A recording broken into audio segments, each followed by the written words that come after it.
Hello everyone, ये जो exam board द्वारा टेस्ट सीरीज लॉन्च की गई है 15 टेस्ट सीरीज है।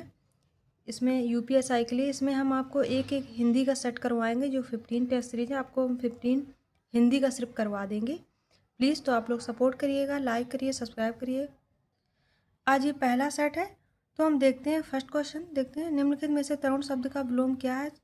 तो तरुण शब्द का विलोम तो होता है वृद्ध। दिए गए किस शब्द में वर्तनी का शुद्ध रूप नहीं है। तो सूत्र ये गलत है, बाकी वाष्प, अश्रु, कर्पूर सारे सही हैं। निम्नलिखित में से अनुवाद का पर्यायवाची शब्द है प्रीति। इनमें से किताब शब्द क्या है, विदेशज है। किसी के पास रखी वस्तु वाक्यांश के लिए क्या यूज होता है, तो उसमें होता है धरोहर। किसी के पास अगर कोई चीज़ अपनी रखी जाती है तो हम धरोहर के रूप में या अमानत के रूप में रखते हैं। बच्चे गेंद से खेल रहे हैं तो खेलने का साधन है गेंद, तो इसमें हो जाएगा करण कारक।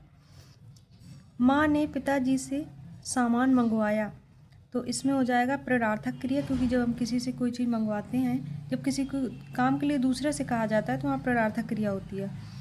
स्वर संधि के कितने भेद होते हैं, तो स्वर संधि के 5 भेद होते हैं, और जो स्वर होते हैं वो 3 प्रकार के होते हैं, और स्वर के अंदर जो होते हैं वो 5 होते हैं। संधि 3 प्रकार की होती हैं और स्वर संधि 5 प्रकार की होती है। सॉरी। निम्नलिखित में से तत्सम शब्द कौन सा है, चतवारी, बाकी मोर, लौंग, बंदर, ये सारे तद्भव हैं। हम लाल किला देखने जाएंगे, इसमें जो हम है ये क्या है, पुरुषवाचक सर्वनाम है। गागर में सागर मुहावरे का अर्थ क्या है, तो सीमित परिवेश में असीमित ज्ञान। जगनिक किसकी रचना है, परमाल रासो की। मीनाक्षी का पर्यायवाची है दुर्गा। निम्नलिखित में से किस विकल्प में क्रिया विशेषण का प्रयोग नहीं हुआ है, तो सुस्त खिलाड़ी में नहीं हुआ है। क्रिया बाकी जल्द पहुंचो, धीरे चलो, तेज दौड़ो, इसमें सब में क्रिया। नेक्स्ट देखते हैं, घर का जोगी जोगड़ा आन गांव का सिद्ध लोकोक्ति में क्या अर्थ इसका होगा, तो निकट का गुणी व्यक्ति कम सम्मान पाता है और दूर का ज़्यादा पाता है। ये प्रत्यय से बनने वाला जो उपयुक्त शब्द है वो है पढ़नी। पढ़नी में ई शब्द है, बाकी किसी में नहीं है। दिए गए वाक्यों में किस विकल्प में विराम चिन्हों का सर्वाधिक प्रयोग हुआ है, तो सुनो, मैं तुम्हारी और प्रतीक्षा नहीं कर सकता। एक इसमें अल्प विराम है और इसमें पूर्ण विराम है, बाकी सारे में एक एक है। नेक्स्ट देखते हैं, चुल्ली का तद्भव रूप है चूल्हा। निम्नलिखित में से सही वाक्य की पहचान कीजिए। आपकी सौजन्यता बनी रहेगी, ये गलत है। तो इस कार्य से आपकी महत्ता कम हो जाएगी, ये भी गलत है। पूजा में आलस्यता ठीक नहीं, ये सही। राजनीति वैमनस्य बढ़ाती है। नमक मिर्च में कौन सा समास है, तो इसमें द्वंद्व समास है, नमक और मिर्च। किस वाक्य में कर्मवाच्य नहीं है, तो बालक खिलखिलाकर हंस रहा है, इसमें कर्मवाच्य नहीं है क्योंकि इसमें अकर्मक क्रिया है। हंसना एक अकर्मक क्रिया होती है। बाकी उसने खाना नहीं खाया, क्या नहीं खाया, खाना, इसमें कर्मवाच्य है क्योंकि इसमें सकर्मक क्रिया है। छात्र द्वारा पुस्तक पढ़ी गई, क्या पढ़ी गई, पुस्तक, और इसमें हंसना जो अकर्मक क्रिया है। नेक्स्ट देखते हैं, सूर सागर के रचयिता कौन है, तो सूर सागर के रचयिता है सूरदास जी।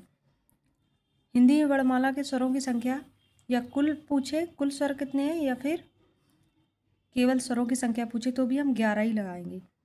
सुपसर्ग को कहते हैं शब्दांश। भारतीय भाषा परिषद कहाँ स्थित है, तो कोलकाता में है। ये आपका गद्यांश दिया गया है, प्लीज़ आप लोग खुद देख लीजिएगा। और इसमें हम सिर्फ आपको क्वेश्चन बता देते हैं। स्वर्ग प्राप्ति की इच्छा नहीं होगी, अपना काम मिल जाए। सच्ची ईश्वर पूजा होती है मनुष्य पूजा। निम्नलिखित में से मूर्खों का काम है आदमियों की तिजारत करना। निम्नलिखित में से किसकी प्रतिमा से जीवन का आनंद नहीं मिलता है, तो सोना चांदी से जीवन का आनंद नहीं मिलता है, क्योंकि सोना चांदी प्राप्त होने से कोई जीवन का आनंद नहीं मिलता है। नेक्स्ट देखते हैं, किनके बिना कला कौशल के विचार और चिंता व्यर्थ है, तो मजदूरी। रोगी चल नहीं सकता में भाववाचक का रूपांतरण है, रोगी से चला नहीं जाता। हिंदी की आदि जननी किसे कहते हैं, हिंदी की आदि जननी है संस्कृत।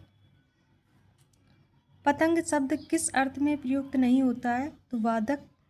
निम्न पंक्तियों में कौन सा अलंकार है, पिय के निकट जाके नहीं घाम चांदनी ताही, पी के निकट जाके नहीं घाम चांदनी ताही, तो इसमें है वृत्यानुप्रास।